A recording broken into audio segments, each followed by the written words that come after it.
Economic Development Authority, and another law partner of his is the attorney for our Industrial Economic Development Authority. So Bryon and I have known each other longer than either of us can ever remember when we first met. But Chapter 3 in your text does speak to the implications of legal issues. And I was talking with Bryon for just a couple of minutes whenever he got in this morning.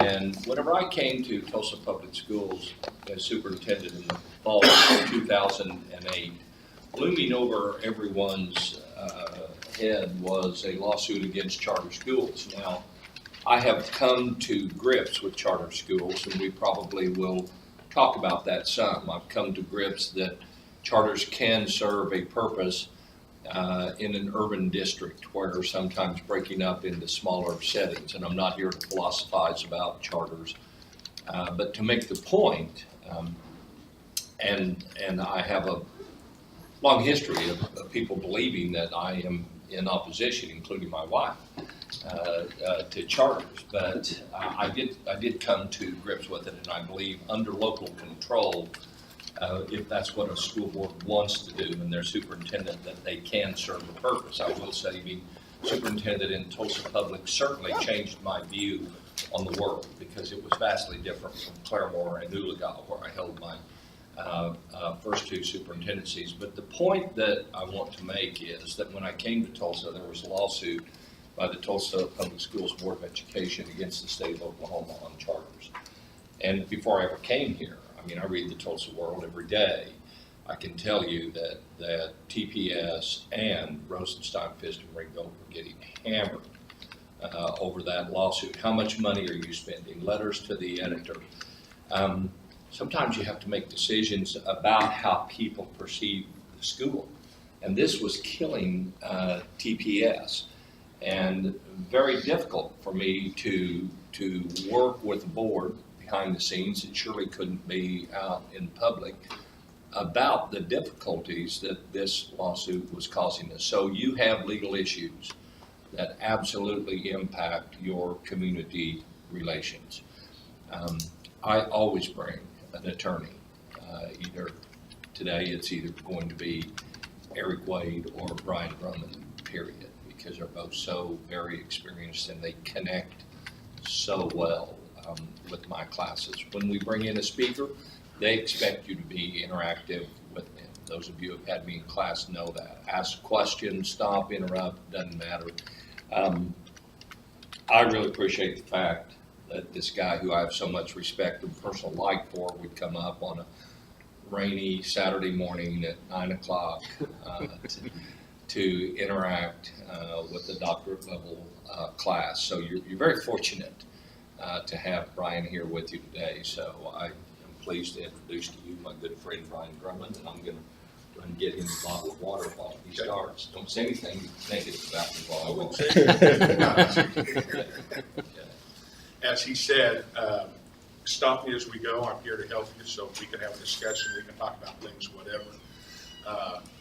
One thing about community relations, I think just a prime example is Keith Ballard will talk about you, and you know that he's puffing you up, and it still makes you feel good, even though you know exactly what he's doing. And nobody can compliment you more than he can, and so watch that as he does that. That's a prime example of how you can get people on your side, how you can get people to respect you and respect your opinion. So just kind of keep an eye out for that. Over the years, I've noticed that he's very good at it. Anyway, so there are a lot of ways that you have various legal issues pop up where you have to not only think about the legal issues before you, but also how to handle the perception of the public or how to handle the public. Now, before we get started, I want to talk about squirrels.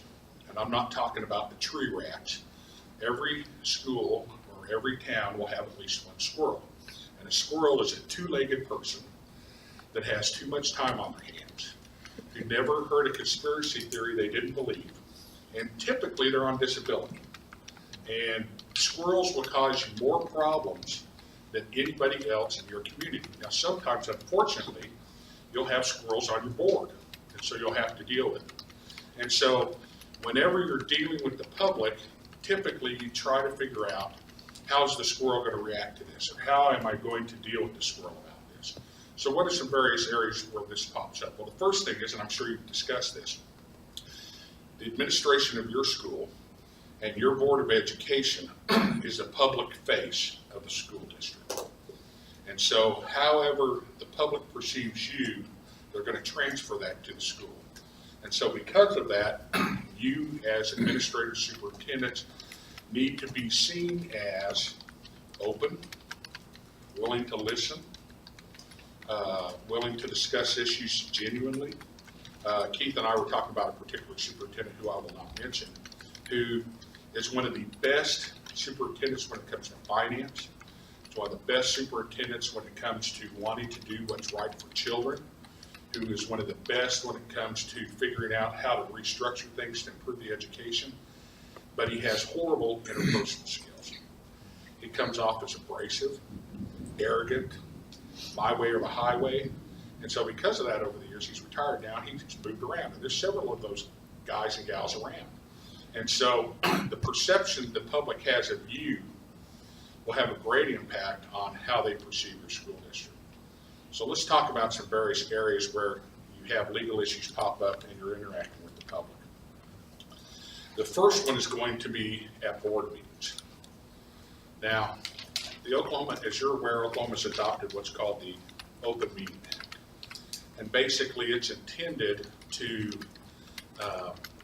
have the public be able to see what its local governmental units are doing. And it's intended to cause transparency, thank you, cause transparency and for the government not to hide from the public what they're doing. Now, under the Open Meetings Act, of course, you have to give notice to the public of when you're having meetings. You have to post an agenda of what's going to be discussed so that they can come in and they can see what you're going to discuss and have a pretty good idea. And the case law and the AG's opinions under it say that you have to write those agenda items in such a way that a person of ordinary intelligence can look at it and figure out what's going to be done. And so I always tell people, don't use acronyms, spell things out. Don't be too specific because you can box yourself in a corner. And what I mean by that is I've had cases where they put down discussion and vote to hire John Smith as a teacher. Well, what do you do if John Smith gets arrested for pot possession the morning of the meeting and you want to hire the second candidate? Well, you can't do it now because you've listed John Smith as a person. So instead of being that specific, you may have discussion and vote to hire a teacher. And that way you've left it open so if something happens, you can shift. But the Attorney General has said that the public has a right to attend a meeting of the Board of Education, but they do not have a right to participate in a meeting. And so from a legal standpoint, and there's a city attorney who he and I know each other and we run into each other at various speaking engagements. He believes that from a legal perspective, and he's right from a legal perspective, you should have no public participation at a meeting whatsoever. They're there to watch, that's it. When you let the public start getting involved, it gets complicated. Like I said, from a legal standpoint, that is absolutely the correct position. But unfortunately, from a political standpoint, that's a disaster. And the reason is because people need to feel that they can come to the school board, that they can come to the superintendent, and that they can discuss issues that they see, problems that they see, or things they think the school needs to do. And so you have to have that outlet, even though legally you don't have to do that, you need to have that outlet for them so that they can come and feel like you guys are approachable and you're just not sitting on the walls of the fort laughing at them. So there are a couple different ways you can do public participation. And some schools do one, some do the other, some do a combination. One is a very restrictive one where you have a policy. They have to come in and so many days before the agenda is posted or before the meeting, they have to make a request in writing to be on the agenda. They have to say what they want to talk about on the agenda, and it has to be approved. And certain things are off limits. We'll talk about subject matter discrimination versus viewpoint in a second. That's one way. Another way is what I call the cattle call. And this is where you have on the agenda an item that just says public participation. And under the Act, it doesn't have to be any more specific than that, because typically you're not going to have the board discuss whatever they say. Because the Act says if you have a majority of your governing body together discussing school business, you have to have a proper agenda item. Well, public participation doesn't give notice to the public what the board's going to discuss. But if somebody's just talking to the board and they're not responding or talking among each other, there's not a discussion among the majority. So you don't want your board to be responding right that minute. That's a chance for somebody to stand up and say, hey, I think that the football coaches, and it's always about sports. You know, you cut the math program, nobody shows up. By golly, you want to cut an athletic program or get rid of BOAG teacher or band, and by golly, they'll be there with pitchforks and torches. But anyway, they can get up and say whatever they want to talk about. And you can put restrictions on what they can talk about or how long or things like that. So for instance, you can have rules under public participation that each speaker is limited to 3 minutes. That if there are a number of people that want to speak on the same issue and they are on the same side of it, that you can require them to choose a spokesperson. That they can, the total amount that will be used for public participation for all speakers is 15 minutes. You can do all that. You can also say that certain subject matters are off limits. Now let's talk about the First Amendment to the Constitution for a second. So under the First Amendment to the Constitution, there are what are called forums. There are open forums, closed forums, and limited open forums. So for instance, if you do not allow public participation at a school board meeting, you have a closed forum. The public is not allowed to come in and discuss anything or say anything. They're allowed to watch or whatever, but they're not allowed to comment. If, for instance, a city park, anybody can go to a city park, stand up, and start talking about whatever subject they want to talk about. You know, by golly, why are they selling the park down on River Park? This is not fair. We've been using it, selling it to a developer, whatever that may be. That's a totally open forum. Anybody can go down there, anybody can stand there, anybody can say that. And then there are what are called limited open forums. And a limited open forum is we've opened it up for comments, but we have put constitutionally legal limits on what can be said. So let's talk about that. There's basically two different subjects we need to talk about. There's viewpoint discrimination and subject matter discrimination.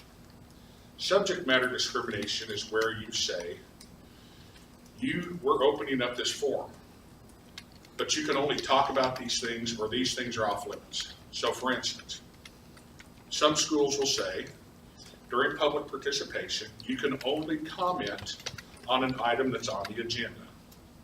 Okay? Only certain subjects. Or you can only talk about items related to the school. I was at one school board meeting. I've had some exciting ones. This one was pretty wild. It was down in southeast Oklahoma, and it was a little tiny school district. The superintendent believed that was his fiefdom. I'm the ruler here. Don't you question me. Don't you cause me problems. You know, all that kind of stuff. Well, they had some people that decided they were going to start watching what's going on. They had a group of squirrels. The squirrels run in packs too sometimes. And so they were all coming, videotaping. We may talk about that later. And during public participation, they got up, and one of them started talking about ODOT was expanding the highway. And one person got up and started talking about how ODOT was ripping everybody off. They weren't paying fair market value for the property they were taking and all this kind of stuff. Well, because they didn't have what subjects you could not talk about, they had to allow it. And so, you know, the superintendent got mad. That's not proper, da-da-da-da-da-da. Well, there was a fight. This is around Christmas time. There was a fight, maybe a brawl is a better word, after the board meeting. We had to call the sheriff. 15 people were arrested. I was not one of them. And the Christmas tree was destroyed. Now, the Christmas tree was one of those from the 60s that was like silver with red balls. So it was no great loss. But, you know, that's an example of no subject matter limits, and so they can talk about what they want. But you can say things like, you can't talk about things that relate to school, it has to be on the agenda. You can say you can't talk about specific students or specific teachers or stuff like that. Those kind of limits are legal. That's called subject matter discrimination. Viewpoint discrimination, on the other hand, is not legal. So what does that mean? Well, we'll allow you to come in and tell us how great all our teachers are, but don't you dare criticize them. And I guarantee you, if some of you go back and look at your public participation policies, it'll say things like that. You can't come in and use it as a time to bash people and stuff like that. Well, guess what? That's viewpoint. And that's unconstitutional. If you allow one viewpoint praise, you have to allow the other viewpoint. Or somebody wants to speak in favor of naming the football stadium after, I come from Cleveland, which was Billy Vessels, was a Heisman Trophy winner, went to OU, went on to play pro. So everything in Cleveland's Billy Vessels. And so, they want to rename Billy Vessels Park to something else. Well, maybe get everybody in there, and both sides have to be able to talk if you allow them to talk about it. And so that is viewpoint discrimination, and that is illegal. You cannot do that. And so, as I said, your board meeting is one area where you interact with the public. Another issue that comes up at board meetings is recording. The public has a right, if they have a right to attend, they have a right to record a meeting. And as part of that, though, they have no right to disrupt the meeting.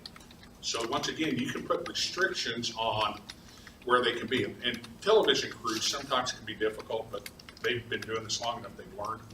You can require that the television crew set up their cameras on the side, that they not turn on the bright lights, that they can lay the mics on the table, but we're not doing Gonzo style where you walk back and forth to each person. And they get pretty aggressive. You've all heard about it, the situation that's going on in Perry school districts. I got hired after, does anybody not know what's going on there? Can you remind us? Yeah, that's where the volunteer math tutor, 85 years old, has admitted to touching at least 10 fifth grade girls in class.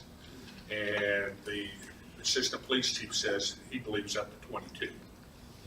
I got hired after that story broke to kind of clean things up. But you can imagine the press has been all over that and very aggressive. And so, one of the things you have to do is you have to try to make the press your friend. Okay? I will tell you as an attorney, I never go on camera. I'm not the story. I don't want to be the story, whatever. But you are going to have to interact with the press at one point or another because something will happen at your school. And so typically you're going to have to prepare some kind of the best way that I believe to communicate, but once again, this is from a legal standpoint, is I believe it's better to communicate writing than doing an interview. But there are times you may decide we need to do an interview. The problem with an interview is it's not controlled. And they'll start asking you questions, and if you say, I can't comment on that, well, why not? What are you hiding? A lot of it's gotcha type of stuff. But you may decide in a particular case, it's better to go on camera. I will tell you, Perry hired a PR firm simply because we needed to control the story as much as we could to show, hey, we're as shocked, the board is as shocked as the rest of you that this happened. And here's what we're trying to do to fix it, and figuring out how to be more positive, have a better relationship with the press. But at some point, you're going to be doing press releases. And unfortunately, it has become more and more common. When I started practicing law, first 10 years, 12 years, never had to prepare a press release, never anything like that. Now I have an entire database in my computer of press releases. And it runs the gamut. Bombs, affairs, taking pictures of kids naked in the bathroom, whatever it may be. I've got press releases. And when you draft a press release, there's a couple goals. Have you talked about that kind of stuff in here already? No, this is only the start of our second class period, so Okay. we have not. When you write a press release, there's a couple parts, just like there's parts that should be in a PDP or plan for improvement. A press release should contain certain things. The first thing a press release should always start out with is some kind of statement about, and typically it involves safety of students, whether it's a gun, a bomb, inappropriate acts.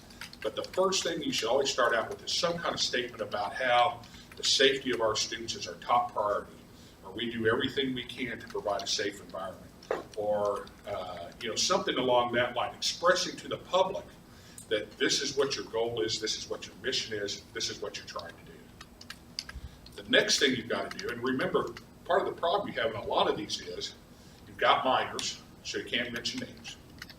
You've got employees, so there's personnel matters, so you can't really mention names there. And so you tend to talk to address the situation without using names. So for instance, let's say that a kid brought a gun to school. And so the press release, first, safety is the top priority. We do everything we can to keep guns out of our schools. We have zero tolerance for guns, da-da-da. The next part is you're going to acknowledge that it's taken place. So the school district on Tuesday received a report of a student had a gun at school. And then you kind of talk about a narrative of what happened. The school immediately contacted law enforcement, immediately went to search the area in which it had been reported the gun was present. The gun was secured, turned over to law enforcement. No students were threatened with the gun. To our knowledge, the gun wasn't pulled out and shown to anybody, stuff like that. Appropriate action has been taken against the student in question because they want to know that you have done something about it. Appropriate action is taken against the student in question, and steps have been taken to ensure that this doesn't happen again. And we are currently reviewing, I always throw this in, we are currently reviewing our policies to see what changes might need to be made.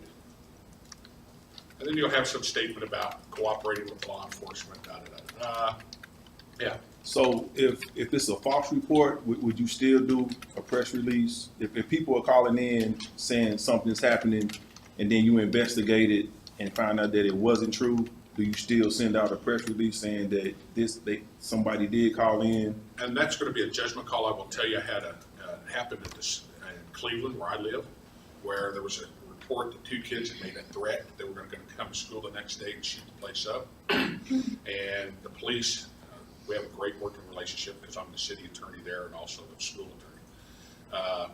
The police got right on it. By midnight, they had interviewed the kids, figured out that it was a rumor that was going around that they didn't have the ability to do anything or anything like that. In that case, because it was out so much, the school went ahead and proactively sent out a robocall to all the parents telling them that. And the reason was they wanted them to hear it first from the school and not from somebody else. So if you have a gun show up at school and if you're Tulsa Public Schools, you may not need to do that district-wide. But if you're a little tiny school like Liberty Schools down here and rumors have gotten out, you may want to be proactive and send something home to the parents and tell them, hey, there was a report of a gun, we looked into it, we contacted law enforcement, here's what's happened. Because I will tell you, if it's well known and you don't do something, social media will blow up. They don't care about my kids, they're more worried about protecting themselves. I can't believe they did this. My child was in danger. In the case of Cleveland, even though they sent that out, parents were very hesitant about sending their kids to school. So what did we do? We got the police department with every reserve officer they had, the sheriff's department. We had something like 45 officers in uniform with their cars around all the schools to show, basically a show of force that we took this seriously and that we were protecting kids. And it was amazing the reaction we got. Now, still about a third of the kids didn't come to school the next day. It was amazing the kind of reaction in the community from that because, hey, they took this seriously. Hey, I feel comfortable dropping my child off, because look at this president. And so a lot of that is perception, and it's going to be a judgment call. How well known is this? Is it known enough that we need to go ahead and address it? Hey, there was a report of a gun, we looked at it, there wasn't anything there, or whatever it may be. That's going to be a judgment call. And unfortunately, it's one you're going to probably have to make more often than you used to. Heck, when I went to school, I had a gun rack in the back of the car. And I had a shotgun and an AR-15. And that was no big deal back then. Now it's a big deal. I mean, my daughter's 20 now. She was in third grade and wanted to take something for show and tell, and I have an antique Native American tomahawk. I said, here, why don't you take this? I was like, oh crap, you can't take that. I can see it now. The school district's attorney's daughter brings weapon to school. So you're going to deal with that, and typically it is better for them to hear it from you than from social media, the police, the press, whatever it may be. Your press release also needs to emphasize how you're cooperating with law enforcement, and you probably typically will make a statement something like, we can't comment further because of confidential personnel or student matters, or and refer all questions to law enforcement, something like that. But you're going to have to, unfortunately, in these days and times, you're going to have to learn how to do some kind of press release. And that brings up social media. Now, I only say this half jokingly. Social media was invented by Satan. There's no doubt in my mind. Why? Because it causes more problems than anything else. And when people get on social media, their IQ drops by at least 20 points, and they turn into a 15-year-old. It is ridiculous the kind of crap you see on social media. But you can use social media to your advantage. Now, I personally don't have any social media that I do. I'm just an old dinosaur, it's no PowerPoints, no nothing like that.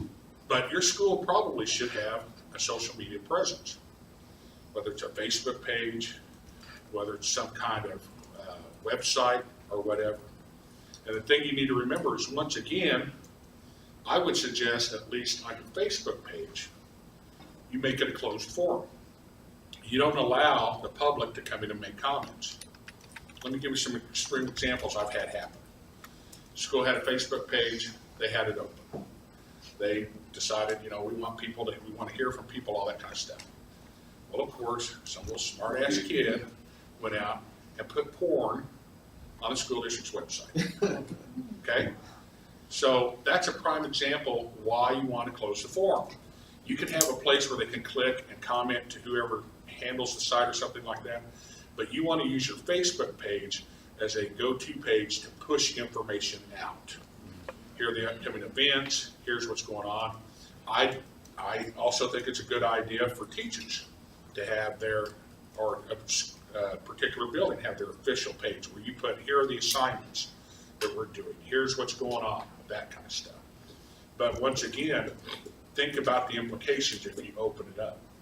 If you open it up, then you don't know what you're going to get on there. And you're going to have to take criticism, whatever it may be. And so use that to your advantage and use it as a pushing mechanism. We were talking about the board again. Once again, the board is part of your public face of your school district. And so one of the things that becomes very important is their conduct in board meetings and conduct outside of board meetings. Now, one of the things I hear about all the time is superintendents say, and to some degree they're correct, people shouldn't be contacting my board members. They should be coming to me. Well, technically that's true. But once again, the public needs to feel that they can go and contact their representatives about issues they have. What you have to do is you and the board have to have an understanding and have a relationship where basically, see, God's even said it. Amen, brothers. That's right, amen. You have to have an understanding that if somebody comes to them with a personnel matter or something that needs to be referred back to the administration, that board member will say, I appreciate you bringing that to me. Have you discussed this with the building principal? No. Well, I think you probably need to do that. And if you still have a problem, come back. Or have you discussed this with the superintendent? No. Well, you probably need to discuss it with the superintendent. After you've discussed it with them, if you still have a problem, come back. So you have that relationship where the patrons feel they can talk to board members and voice their concerns, and the board member listens, but the board member also says, hey, this needs to be handled on this level if you still have a problem. There are times when the public absolutely needs to come and talk to a board member. So for instance, if the superintendent is doing things he or she shouldn't, sexually harassing employees or something, obviously they can't go up the chain with that because the superintendent's the one that's doing it. And so that's something where the board is going to have to listen to it, and they're going to have somebody look into it.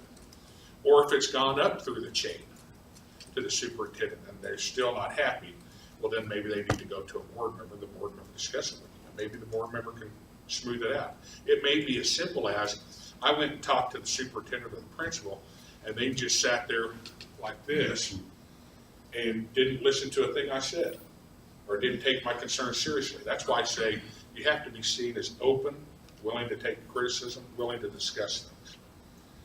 In meetings, as much as possible, and you will see this happen, when boards go into executive sessions to discuss personnel or whatever, typically the goal should be for the board to be unanimous. Why? Because if the board is united, the community will tend to be more united. If there are deep divisions on the board, the community will be deeply divided. And so when possible, even if somebody wants to do X, Y, and Z, whether board members or superintendent, you may end up having to modify what you're wanting to do in order to get a consensus. And it may be important to get that consensus. Now, there are times where you're not going to be able to do that. You've got the squirrel on the board who wants to fire everybody, you know, who ran for the purpose of getting rid of the basketball coach or whatever it is, and you're not going to have unanimity. Well, in that case, typically, the public will figure out that it's not because the other board members are being unreasonable, it's because that person's an idiot. And that person, you know, they managed to get their 5 friends, because you've seen school board election results, not many people vote. You know, you get a dozen people come in and vote for you, you may take the election in a small school district. And so, try to have unanimity, even if you have a school, try to have respect for each other, speak respectfully. You don't want a lot of yelling and screaming. You know, I've been in some meetings, I thought we were going to have a fist fight right there between board members. And that's not a good thing. And so the more you can act professional, and this applies to squirrels too. You need to treat squirrels as well as you treat anybody else, if not better. Squirrels have short attention spans. They'll think there's something going on, but if you are open and honest and you're not hiding things, things will go much better. An example of that is open records. As you're aware, under Oklahoma law, the default position is that any school record is an open record. And in order for it not to be an open record, it has to fall under one of the exceptions. Student records, personnel records, whatever it may be. But most of them, including financial, are going to be open records. And so the way that you interact with somebody making an open record request is going to determine a lot of times how far they go. I told you about the school where we had the fight and the guy had his little fiefdom. Well, one of the people there was a middle-aged woman who didn't even live in the school district. But she had decided that there were some financial shenanigans going on. And so she would come down and make open records requests. And of course, he would get all bristly, his back would go up, he'd get argumentative with her. And so that just egged her on. And she continued to ask and ask and ask for more and more stuff. But I've seen other places where somebody assumes that something's going on, they come in to make an open record request, and the person says, absolutely, come on in, let's look at it, and pulls it all out, here it is, explains it to them, and if you can't do it right that second, you know, say, hey, I can't do it right this second, can we do it tomorrow, 12? And you come in and whatever you want to see, let's see. Well, if you're not being resistant, if you're not trying to bow up to them, they're going to be less likely to think you're hiding something. And you're more likely to be able to satisfy the request. And like I said, they have a short attention span. They'll move on to the next conspiracy theory at that point, because obviously they're not hiding anything. But like I said, if you put up some resistance, that's going to feed into there. Board and you as well at school events or public events, the way you interact with people. I've actually had to write up superintendents before. Unfortunately, I've kind of built a reputation here lately as the go-to person to fire superintendents. And so I typically fire somewhere, or run off. Most of them, we work out a deal.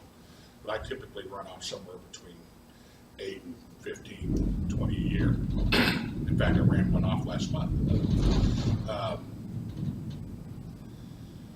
But I've had to put in superintendent write-ups things like, when you're at school events, interact with the public in a positive manner. You know, don't stand in a corner and just kind of be off to yourself. You and the board need to get out there. Why? Because they need to know that they know you. So when they hear things, they say, hey, I know the superintendent. I've interacted with the superintendent. He's not that way. She's not that way. You know, they're a good person, and they will give you the benefit of the doubt because they know you. They've interacted with you. You'd be surprised sometimes your best defenders will be the people who came in who were the most upset with you. But because the way you treated them and the way you interacted, they defend you at that point. You always want to treat the squirrels nicely. My partner, John Moyer, had a school district who had an old retired guy come in, and he was always accusing the board of doing this or that wrong, and was always asking for records and always looking at records. And they always treated him with respect, and they always gave him whatever he wanted, but he was a pain in the rear. Well, he died. Left the school foundation $5 million.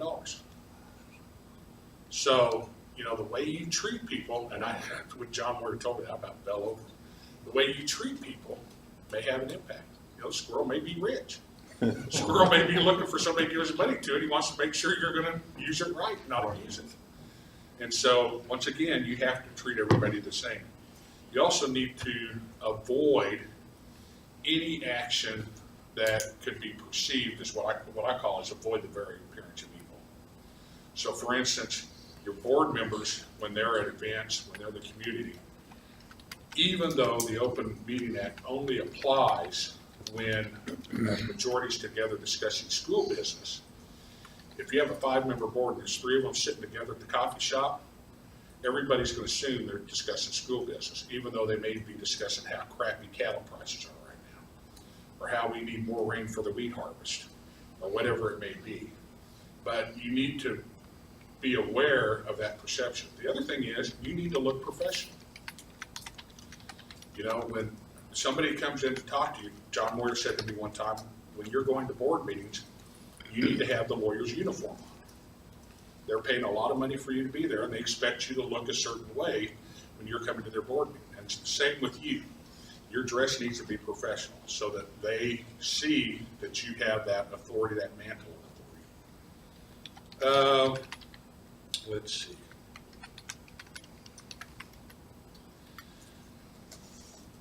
Whenever possible, when you've got something coming up that maybe, anybody have any questions before we go on? Or anything else you want to talk about? Take advantage if you have any questions. What is the rest of the, I'm curious about some different aspects of the social media stuff, especially given your stance on it. Yeah. And how it relates to some different things you started talking about in terms of giving the public a voice and things like that. I don't want to necessarily detract from where you're going in the big picture, No. but I have a lot of curiosity around that area. So now's the only time we can delve into it. You mean like how you handle social media with other people commenting and stuff like that? Or what are you talking about?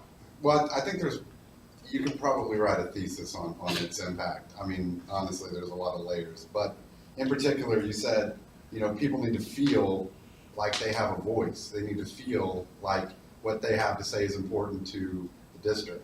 And although there's you know, a lot of negative things that come from social media, in general, do you feel like it's changed the dynamic for the better in terms of even if a grown adult turns into a 15-year-old and they're able to be honest and say things on social media that they couldn't stand up and say in a room of people, is there positive from that? And there is a way.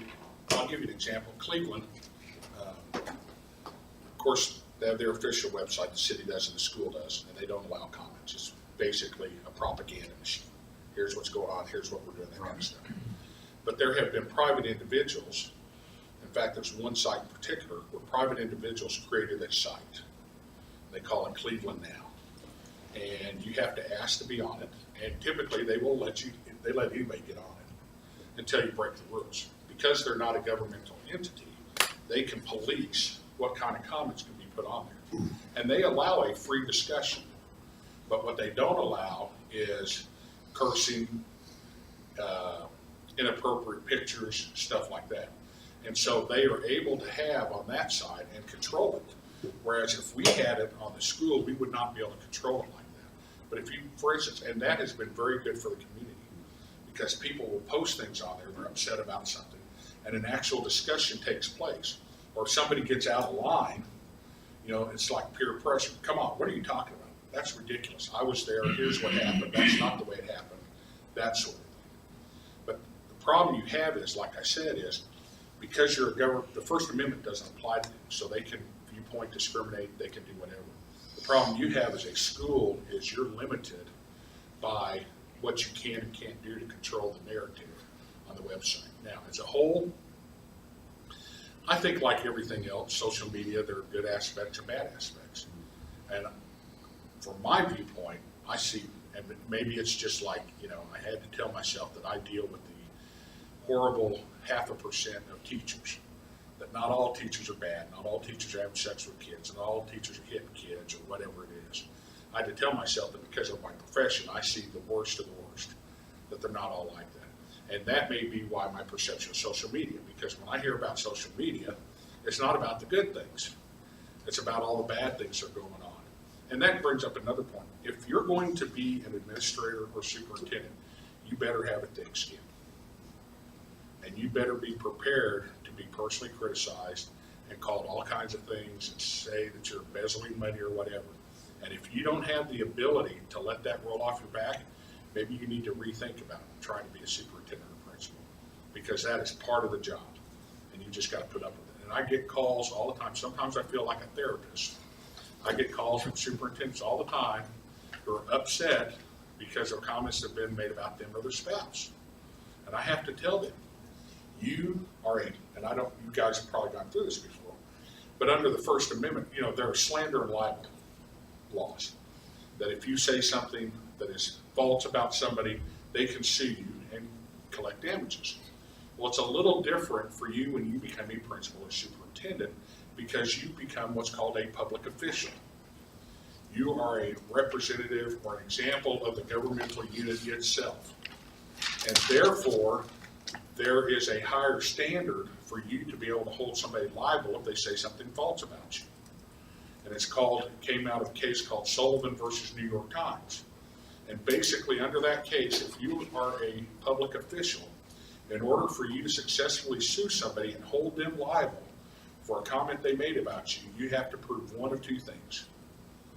One, not only that it was false, but they knew it was false when they made it. Or two, that they acted with such reckless disregard for the truth, they should have known it was false. That's a high standard. But and that's why I say you have to have thick skin. And sometimes the best way to fight that kind of stuff is with the information. And what really gets sticky is when they say things like, in my opinion, this person's a crook. Or one of my favorite quotes about, we were doing a RIF one time over by Arkansas. And when you do a reduction in force, of course, it's not because of the performance of the person. It's because of the position you're eliminating, that kind of stuff. Well, this superintendent had worked for 7 years to put this teacher in a position where he could RIF. He didn't tell me this until after the RIF, of course, because he knew better. So we get into the hearing, and she says, you're doing this because you don't like me. And I was saying, it has nothing to do, and it was during money crunch, this was probably about 10, 12 years ago. But the revenue was down, you know, this is something we have to do, your position's the eliminated one, you can't bump anybody, all this kind of stuff. And I said, well, what evidence do you have that this is personal? She says, he told me one day that I couldn't teach a dog to eat a pork chop. And so, you know, that's an opinion. Now, that meeting also had another great quote. Typically, people bring in character witnesses. Over the years, I've learned that questioning character witnesses is like beating on a dead horse. You're not going to get anywhere. Okay, so normally I don't ask them questions. But the superintendent leans over to me and says, I had to order that lady off school district property because she threatened to kill my secretary. I perked up. Ooh, I got to find out about this. I can't leave this on the table. So I asked her, I said, now you're here as a character witness. Yes. Isn't it true you were ordered off school district property because you threatened to kill the superintendent's secretary? Yes, it is. That slut secretary was sleeping with my husband. And the minutes clerk says, I know I'm not supposed to comment, but I need to clarify, it was the other slut secretary sleeping with her husband, not me. And so, even the most dull hearings can be interesting. But typically, if somebody exercises an opinion about you, I believe he's crooked. In my opinion, he looks like a pedophile. You're going to have a tough time being able to win that, and you're just going to have to learn to weather it and not worry about it and move on. And like I said, you need to have that mindset at the beginning. And if you can't do it, then, maybe you need to think about doing something else, because when you're out front, you're the target they're going to shoot at. They say that when there's a sniper around, you don't salute the general because the sniper will know who to shoot. Well, you're the general. And so when you're out there, they're going to be interested, taking pot shots at you.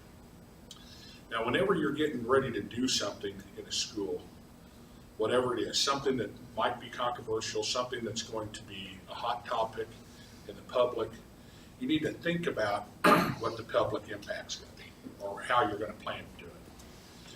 Schools have an almost absolute right to take property for school purposes. Okay? So, for instance, if you need to build, I had a school over in Oklahoma City area, they needed to expand the campus, and right in the middle of their campus was a 80-year-old couple that had a big plot of land, and they really needed it. And they were kind of boxed in on the rest, and they negotiated with this couple. Of course, they're old, they don't want to move. Plus, they had over 50 cars, had this huge pressed glass collection that filled like 3 different buildings. I mean, it was not going to be an easy move. And so, of course, the school, under eminent domain, you have a right after you try to negotiate, and you've adopted a resolution of necessity, and they still won't sell it to you. You have a right to take them to court and go through the process to take their property against their will. Now, the problem with that is, just because you have the right doesn't mean that you should exercise it. There is nothing more unpopular than taking people's property away. Okay? And so just because you can do it doesn't mean you should. Now, luckily, they got an attorney who he represented railroads, and so he typically was the one who was filing the cases to take the property, so he was very aware of what the law was, and he talked to them, explained to them. One of the things we had to pay as part of it, which we would have had to pay anyway, was the cost to move them.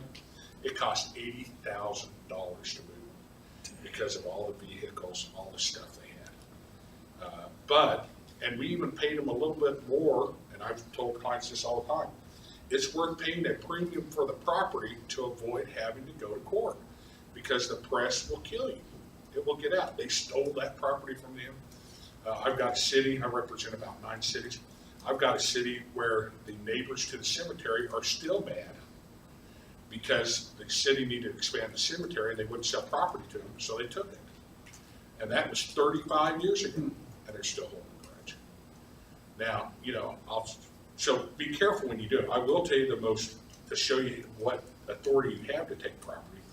My partner, Doug Mann, had a client where their baseball field was not quite big enough. And so balls kept on going to the backyard of this one family, and the family would not let them retrieve the balls, threatened to prosecute them if they got them, sick the dogs on, that kind of stuff. So they condemned part of their backyard to expand the baseball field. Now you would say, how can you take somebody's property for that? Well, it's a school purpose. And they really don't look at, whether it's a really serious purpose or not. So that's how strong that right to take property is. But once again, you only want to do that as a last resort, simply because it is so unpopular, and people just don't like it. So you need to think about how you're going to do things. Another thing that happens is bond issues. People already think they're taxed too much. Did they pass the first bond issue before you got here? Tulsa Public Schools could not pass the bond issue for 20 years. Yeah, they had Started before you came back? In the mid-90s, actually. Yeah, okay. It was after I came to the firm when they started doing it. Had not been able to pass the bond for 20 years. And you have other schools where, especially if you've got some big landowners who are very influential, out in these rural areas that they're absolutely against bond issues, and you just can't get them passed. So you got to figure out how to finagle them. And the way you finagle them is you take your biggest critics and bring them into the process. You know, I've seen this happen over and over again at various schools where they've got people who have fought it tooth and nail. So what they do is they go out and they get those people and they say, we're going to have a bond committee look at our school, see if we need any upgrades, what those upgrades should be, what needs we have, and then make a recommendation to the board as to what we should do. And so they bring those people in, they take a tour of the school facilities, and you know, you may have 15, 20, and you'll have some who are in favor of schools, but you want to get your most vocal and influential critics on there. And then hopefully what happens is, and what I have seen happen is, they come in, they look at things, and they start saying, yeah, the school really needs to put new roofs on, or the school needs new air conditioners. Oh man, we got a mold problem at the high school. We've got to do something about this. And then they come out, and, you know, half the townspeople are shocked when they hear this person say, I think they need this bond issue to do X, Y, and Z. The other thing you might look at from a public perception is, you know, do you want to have one question for the bond issue, or do you want to split it up? If you've got some things you think are slam dunks and everybody will vote for, but you got some things that are dodgy, are you better off putting everything together so that they say, oh, we got to do this, so we'll pass it all? Or are you better off splitting them so that you don't lose the one you really need? Because remember, once a bond issue fails, you cannot bring that exact thing back to the voters for a certain length of time. I don't remember off the top of my head what it is. And also, how you word what the bond issue is for. You know, typically when you read the language, the bond issue will say everything under the sun. And the reason is because you have to spend 85% of the money on what's listed in the bond issue. And so they'll say the main issue, and they'll have, you know, fixtures, furniture, all kinds of stuff to kind of make it broader. But you need to see how you, yeah. Question about bonds. Okay, we're always talking about teacher salaries, and someone said you can't have a bond for teacher salaries. That is correct.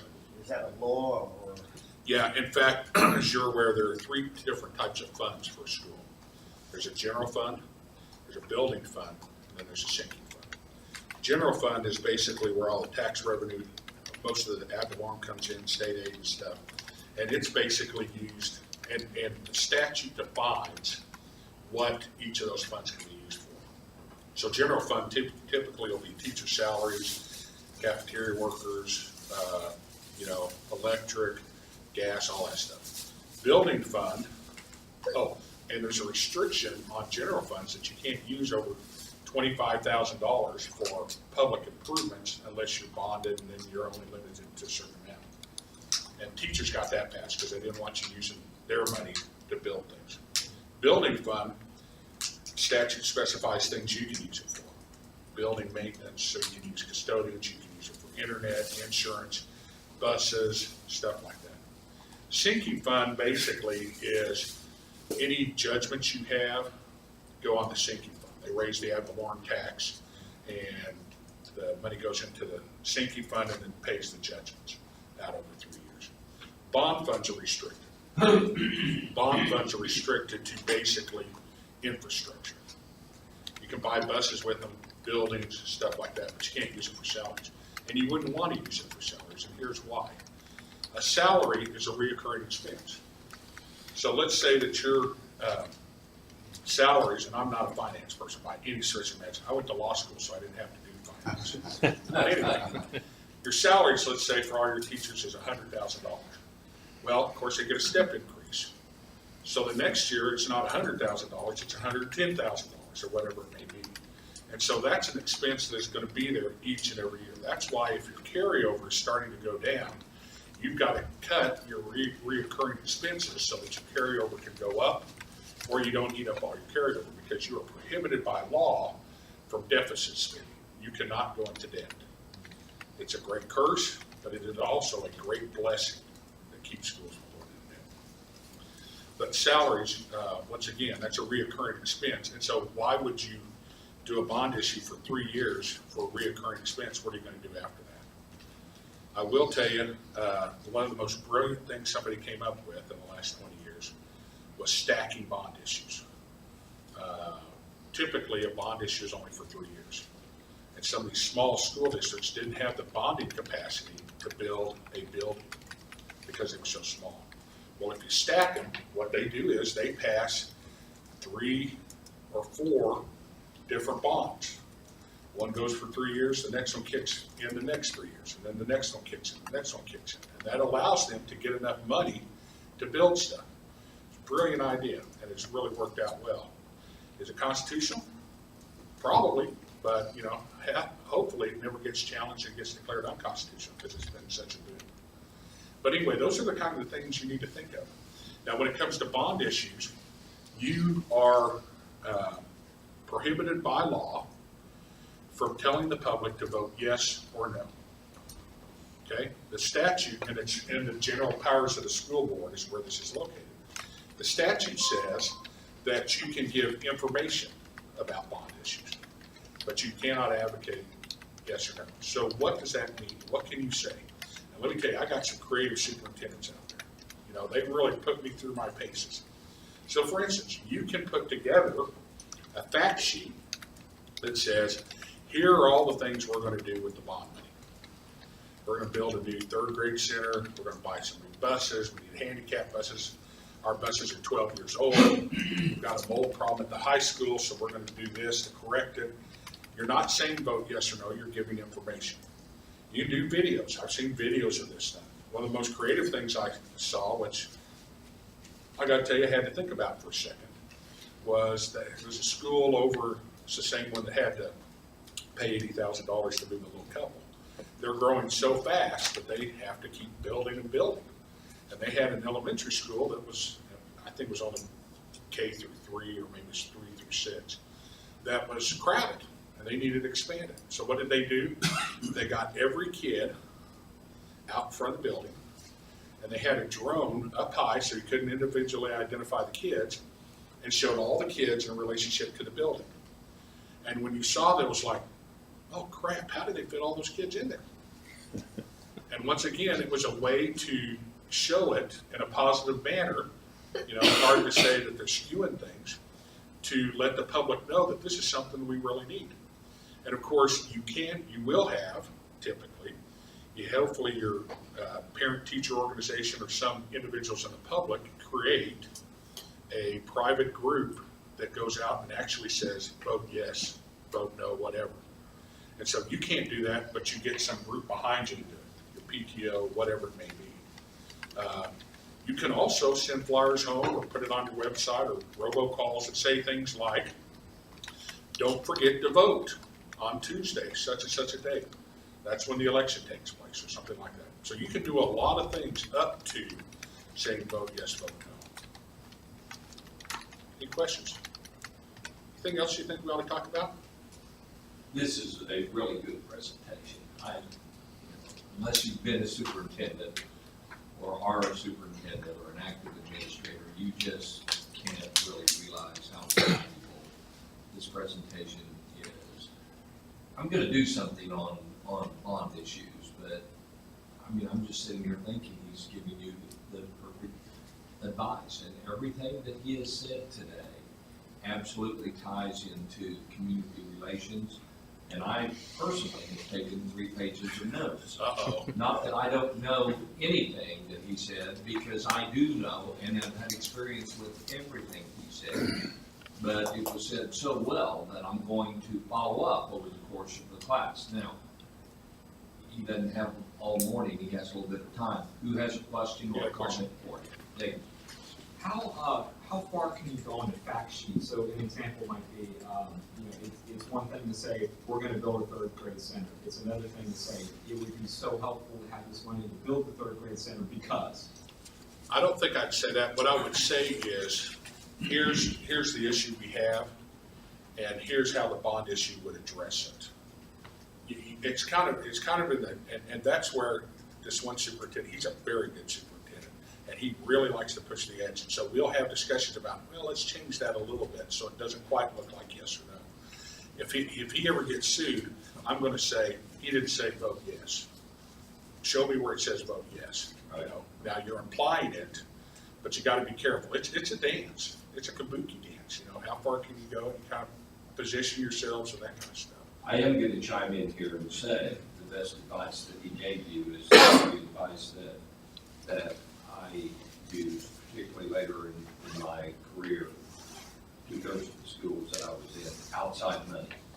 The Tulsa Regional Chamber put up $250,000 on each of the two big bond issues and put up some more money on the one in between that we did in Tulsa. Outside money is big.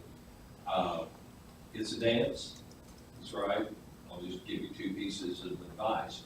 Don't ever say vote yes, and make darn sure you have an attorney looking at it. If you don't see the value of having an attorney after today's presentation, then you'll never see the value. I never hesitated to utilize, well, first of all, I always used RFR, period. Starting in 1977. It was when John Moyer first started. And John Moyer was a long time ago. came to Oologah. And then when I went to Claremore, I had to sit down with the local attorney. I'll just give you a piece of advice. If you have something kind of distasteful to do, whether it's firing someone, whatever, if you have something distasteful to do, if you have a difficult conversation, Terry Adams was one, or Kyle Wood was one who told me from Bixby in our PDLA program, you need to teach administrators how to have difficult conversations. So just, if you got a frog to eat, eat it, and eat it as early as possible. And I went to a very popular judge, not judge, he tried to become a judge, very popular attorney in Claremore whose wife was a teacher. Before I ever went to Claremore, I'd already been hired. And I sat down in his office and said, we're gonna have to have a difficult conversation. I like you, I think you're a great guy, you've been the school attorney for a long time, but what I must have in Claremore is I must have someone who specializes in school law. That's what I have to have.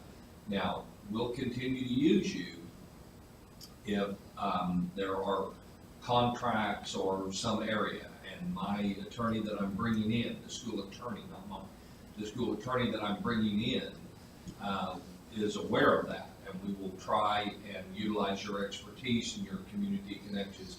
I don't want to lose you. I don't want to lose your support, your family's support. I understand you have a daughter in my son's class.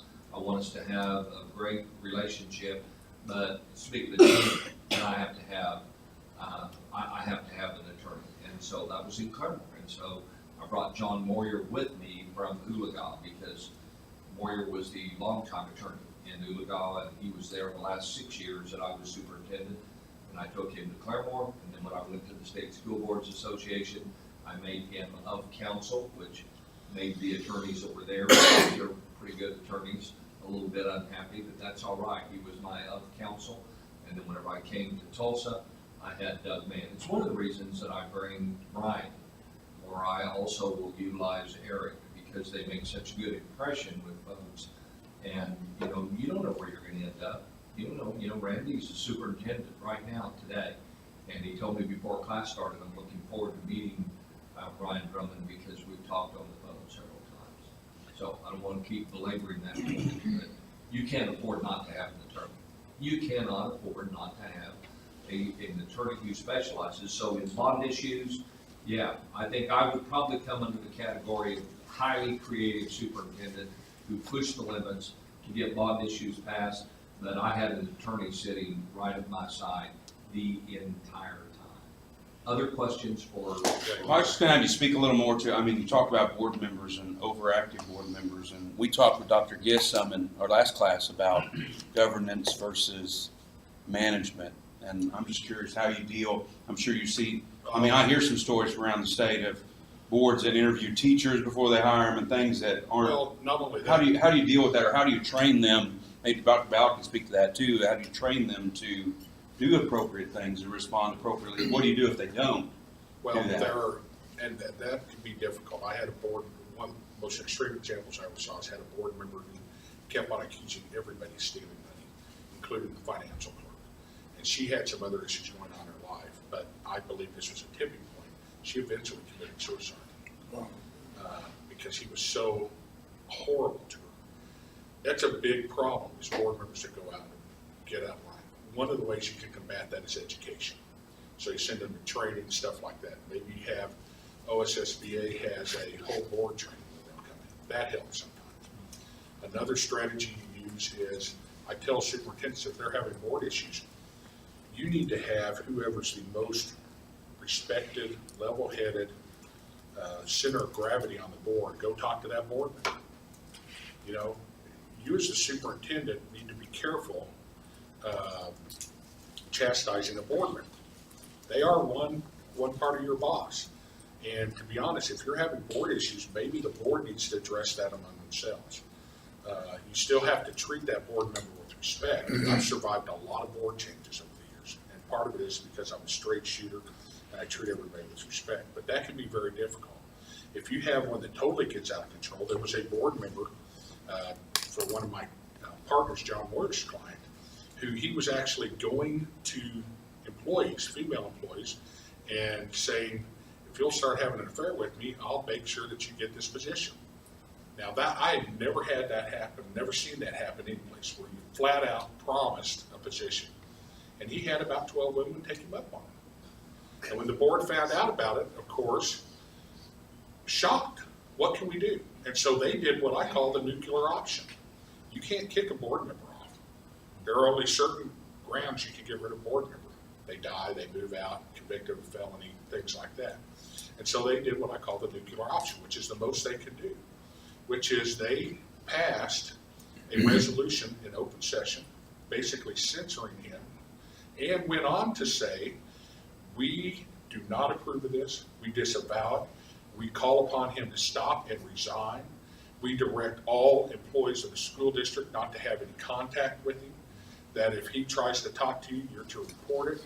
But that's a nuclear option. That's a step you take when you have completely lost control of the person. Now, eventually, he quit, and then we settled all the claims.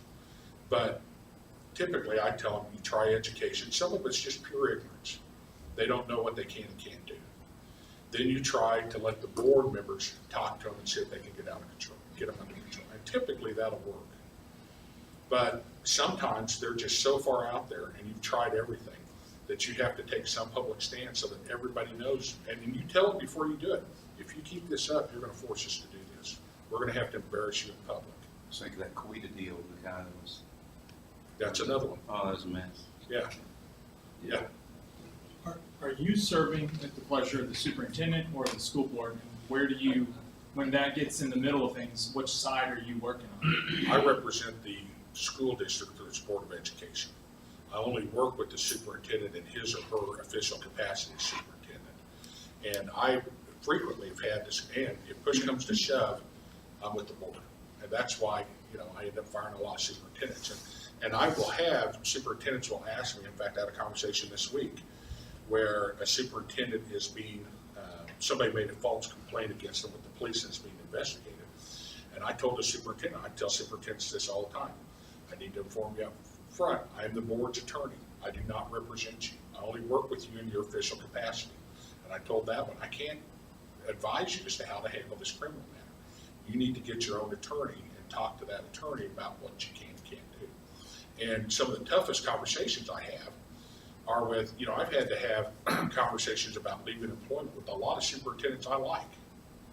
And so those are the most difficult ones. And like Keith said, I tell my daughter this, if you've got a bad thing you got to do, get it over with. Don't procrastinate. And so I'll call them and say, hey, I just want to let you know, I hate having to call you right now. I hate these conversations. As you're aware, I represent the board, not you. I've been contacted by your board about some concerns they have about your performance. That I've been asked to come down and send agenda items so that they can go into executive session and look and see if some reasons, that's what the statute says, exist for your possible dismissal or non-reemployment. But because of our working relationship, or because I always believe it's best to try to work these things out, I decided to call you first, give you a heads up and talk to you about this and see if there's some way that we can part company. We don't have to like each other, but we can part company and without you ruining your career, without tearing up the community and stuff like that. And then I'll have a discussion about what I typically recommend, and I tell them, you don't have to decide right now. I don't make big decisions immediately. I want you to sleep on it, and let's talk tomorrow, or if it's a Friday, on Monday. And then we have that conversation. And typically, I don't want to, and I've worked with a lot of those superintendents after that. Now, I've had one superintendent one time who told me, we ran into a conference somewhere, and I said, I'd sure like to work with you again. He goes, I know, and he goes, and I know it wasn't personal, but I just can't do it right now. I got a year or two before I can start working with you. And I said, okay, that's fine. But once again, and that's a public perception thing. Yeah. You don't want to air your dirty laundry out in the public. If you can try to settle it, and my rule of thumb is, if I can pay 2 months' salary and get a full release, it is well worth it, whether it's a support employee, a teacher, an administrator, a superintendent. It is well worth it in order not to have the turmoil and to have the public perception and everything. And, they can go on with their career, whatever, and sometimes there are board members who still like them a lot. And so that board member is willing to write them a letter of recommendation. And I don't care, as long as it's that board member, the board member's sincere, and you part company, and then you don't have the big turmoil. Because I will tell you, terminations can be very, very decisive. And I have been in terminations where I have put on evidence, people inappropriately touching students and stuff, and their supporters still don't believe it. I used to think part of my job was to convince the person's supporters that that person was a horrible person, needed to be fired. I learned slowly that that's not my job, that I'm never going to convince some of those people that this person needs to go. That my job is to get it done as quickly and as painlessly as possible, so that the school can move on and heal. So in a That was a situation, great question. That was really a good It question. wasn't good. And it's always about relationships. It's all about relationships. And that's exactly how Bryon answered that he does work for the board. And I knew that's what he was going to say. That is the absolute correct answer. But they also form great relationships with superintendents, sometimes a little bit to their detriment. Doug Mann never crossed the line of who he represented as the attorney at Tulsa Public Schools. But Doug did, at times, become extremely supportive of me in contract negotiations and other things, and the board had to remind him, you don't work for Dr. Ballard, and he knew that, and I knew that, but we had a trust. So what Bryon is saying in his answer is, I form relationships with the superintendent, and I try not to make it personal. Dakota, you have a question? Yeah, it's about bonds. I work in a very, very rural area, and so we tried to pass a bond within the last year or two, and it didn't pass. But right after that, our community passed a bond for a courthouse. So the general theme within the community is we can't support our students, but yet we can support criminals. So that's the general distaste that's still going on to this day about the bond issue. We're having to come up with another bond soon because of a FEMA grant that we're up for.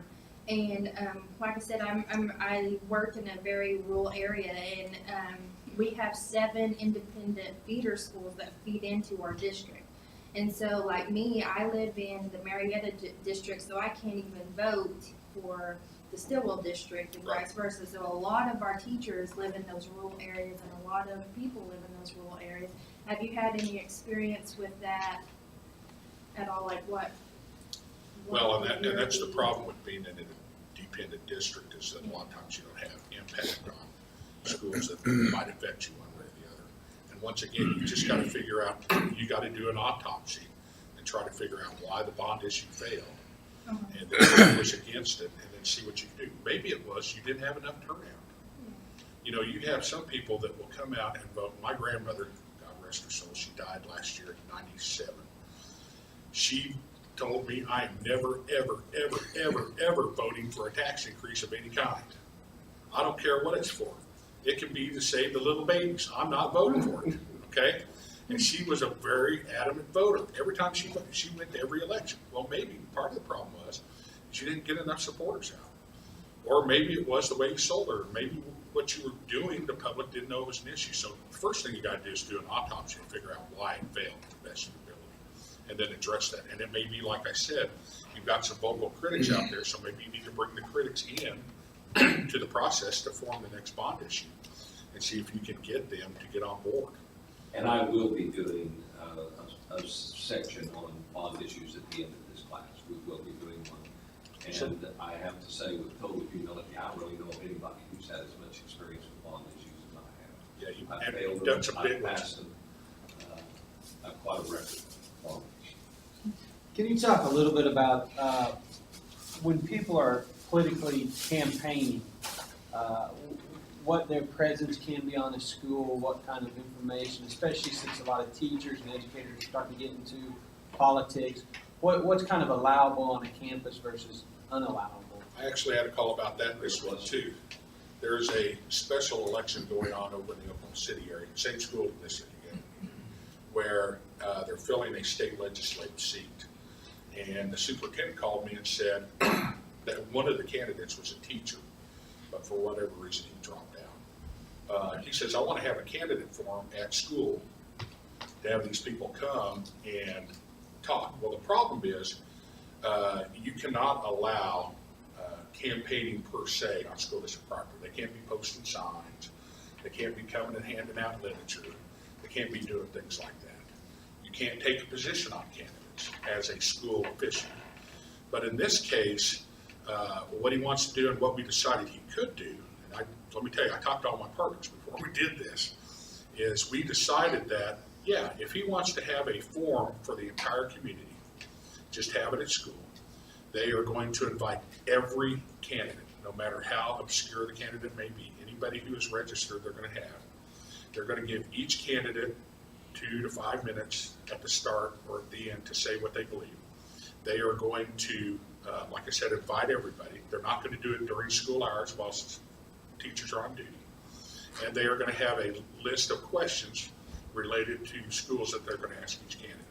And I told them I didn't have a problem with that because that was neutral. And as long as they didn't have people handing out stuff. Now, you will see in a lot of your public participation policies, which is perfectly okay, that during public participation, you do not allow campaigning. And I believe that's something you should have in there. You also, some of the facilities use agreements will say things like that we don't allow campaigning. But the key is you can do something like that, but in this case, they're just the place where it's being held. They're not taking a position. They're just giving the public an opportunity to hear the candidates and what they're doing. Well, we had a situation, and I hope I handled it correctly, but Sure you want to say this and ask this question? I did it for both parties, but we had a Republican and a Democratic candidate running for the House in the last election. And I walked into our football field house before a football game, and I saw huge 6-foot, 8-foot posters for both of these candidates. And I looked at my AD and I went, what in the world are these things doing here? He said, well, we're just going to hang them up for the Friday night football game. So I went, no, we're not. We're going to leave them right here. We're going to call them. We made a mistake. Well, in the meantime, our band boosters had made T-shirts for their upcoming band presentation. They just wear a T-shirt with whatever for their performances.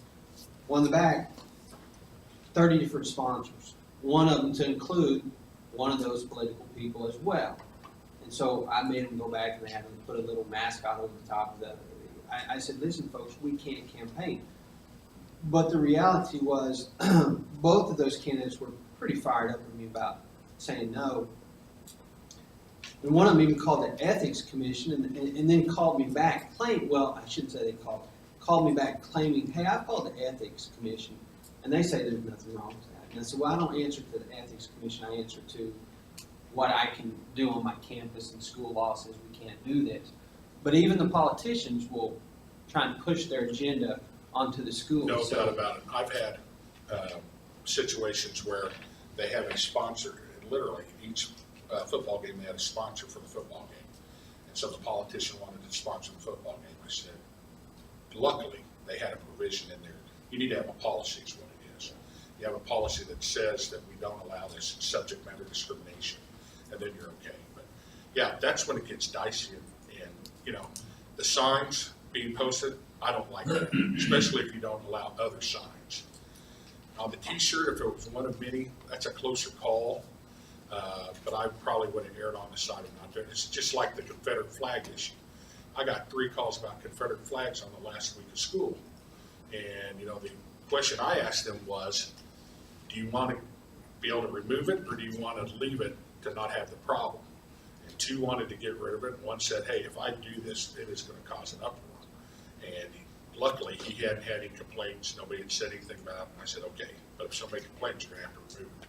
The other ones, they remove. So it just depends on the situation, and it gets sticky like that. You really don't know. And you're right, politicians will push it to the edge.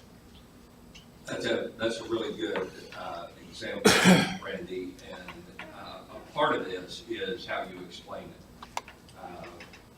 One of the most difficult issues along these lines that I had to deal with was whenever they quit giving the prayer football games. Oh. And they dropped that on us in the middle of the fall. And there are people who lost their jobs over that. I was superintendent in Claremont when that happened, and I will just tell you, and by now you're starting to get an idea of how I think, I went straight to the Ministerial Alliance and said, here's the deal. And with the exception of 1 minister, I had their support.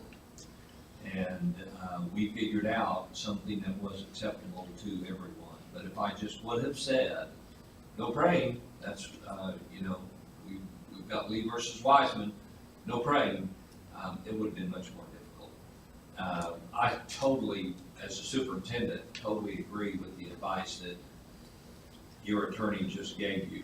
I would get a policy that said no signs from anybody. I would let speakers come, I have let speakers come, but we invited everybody who came. Now, as far as on the back of the t-shirt, if that's all they said was they were one of the sponsors and it wasn't vote for me and they just had their name, I think you could probably get by with that, but I'm not being critical of your decision to cover it up. And the important thing that he did was he went directly to his attorney and said, I need some advice. And once you make that decision that that's where you're going to go, you don't waffle, you don't back up, but you talk to anybody who wants to talk to you, to whatever group. Unflappable, friendly, but straight up front, this is, we are about, and this is why. Okay, do we have any other questions? Go Yeah, ahead. I had a quick question about cyberbullying and where the school and just in general, what are your thoughts? Kind of what the school's responsibility is. A school is able to take action for out-of-school conduct, whether it is on the internet. The rules have been the same for years on out-of-school conduct, and they just now apply to social media. In order for you to take action, adverse action against somebody, whether it's an employee or a student, for conduct that takes place out of school, there has to be what's called a sufficient nexus or sufficient connection back to school for you to be able to do that. So what kind of things do you look for? Okay, cyberbullying. I guarantee you kids, if somebody's cyberbullying another kid, they've been doing it at school too. And the internet stuff is just a continuation. That's a sufficient connection. Or I saw one case, which I think went too far, that said, this is a federal case out of New England, that said simply because the parents came back and reported it to the school, made it a sufficient connection because the parents thought it was related to school. I think that's a little too much. Maybe it's another thing like connection. You know, I use all kinds of, my favorite connection story has to do with little courthouse. It doesn't do with the internet. Little courthouse, kids are in the center of town, kids are up there at twilight, and they see the teacher walking. And she's doing her evening walk, and she's walking Miss Smith. And then all of a sudden, as they're waving at Miss Smith, they see this truck go across 3 lanes of traffic, go up on the sidewalk and try to run down Miss Smith right in front of them. And they recognize it as Miss Jones, another one of their teachers. Well, Miss Jones stopped Miss Smith was having an affair with her husband, and so she was going to kill him. Well, all of their husbands also worked at the school. So the connections there were, they were both teachers. The husbands worked at the school. It was done in front of students, and they've been arguing. So that's the key. You've got to find a sufficient connection back to school. And typically with cyberbullying, it will have been going on in school. It's just a continuation. Now, during the Obama administration, OCR put out a Dear Colleague letter in which they said that administrators need to actively troll the internet looking for cyberbullying. Okay, that's crap. Okay? We do need to, if we receive any report, no matter how bogus we think it is, whether it's cyberbullying, somebody's having an inappropriate affair, whatever, however bogus we think it is, we need to investigate it as fully as possible. Okay? But until something's brought to our attention, we don't have to go looking for it. And it may be brought to our attention by an offhand comment or something else. But you need to fully investigate that. The way administrators in schools are getting in trouble is when they get a report and for whatever reason they don't investigate it. The public record, the newspapers have reported in Perry that some girls reported that this 85-year-old had touched them. And according to the newspapers, the teacher said, quit lying, he wouldn't do that, he's not that kind of guy. If they had investigated it right then, right there, you know, things may have turned out differently. So whenever you get a report, you don't have to go trolling, you know, spending all night looking on social media sites of all the students. But if you get a report, you better look into it and you better investigate. I had a case the other day, the superintendent told me, I got an anonymous letter and I don't investigate allegations that aren't signed. And I said, bull crap, you're going to look into this as best you can. You know, that is not the route. If it wasn't signed, I'm not looking into it. So, anybody else?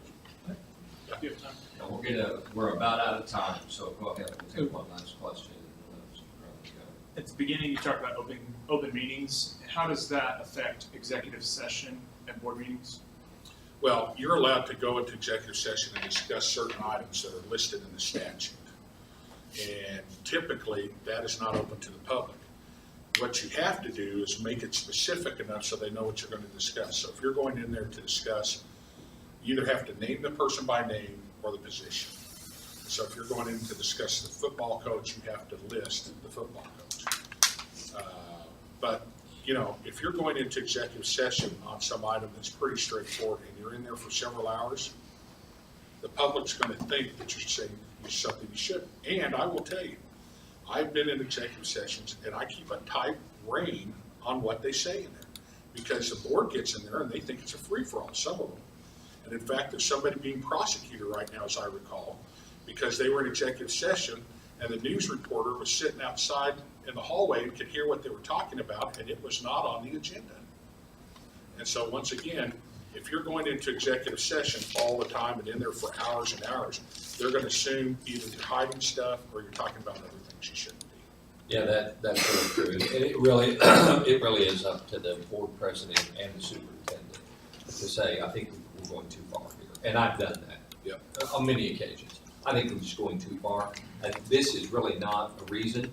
And all of this, and I'm going to do some stuff on board training at the end on bond issues and board training. This really comes down to board training. Staying in your lane. I'd have board members call me all the time at TPS. Okay, here's what I heard. And invariably, they would come to the point where they might say, am I out of my lane, Dr. Ballard? And that's because we went to great lengths to train board members. You have a state school boards association. I was executive director of it for 8 years. And I personally worked with over 125 school boards whenever I was head of the school boards association.